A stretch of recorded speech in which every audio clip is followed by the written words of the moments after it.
bulusok dito ng TLPH. Ngayon si Sanford na magiging target. Down to 70% ng kanyang buhay. Nagaw pa tayong purple buff. May apit sa Guardian. Nagamit din! Habang si Apex 47, nabitawan na rin yung kanyang ultimate. Pero si Ohev nakakuha ng kill. Si Luna na magiging next! Naglilisan at naglalagay ang TLPH. Hulihin mo kasi si Sanji, si Oheb may Purify, si Sanji may Crimson Beacon pa nga. Pag hinuli mo naman si JP, pwedeng paikutan mo ito pero palilikuran nila si Sanji. Okay, nagamit na yung beacon na itinontla at binate!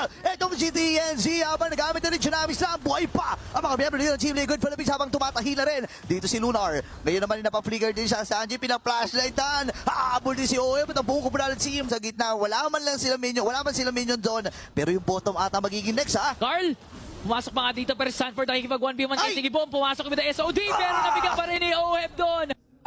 Parang ang hirap mamili ng target dahil may conceal din na magaganap dito. Mas patan nila si Rosa, nakapag second skill pero naabangan ni Sanford. Ay na critical na gamit natin sa Guardian din! Patay kagad ng Gold Queen habang nandito na si Carlito na grade. Bibit-bitin si Apex 47 na makakatakas din pero not for long. Habang si Carlito, unti-unti nang inuubos sa mga miyembro dito ng Aurora Gaming. Meron pa sila medyo sa may bandang gitna.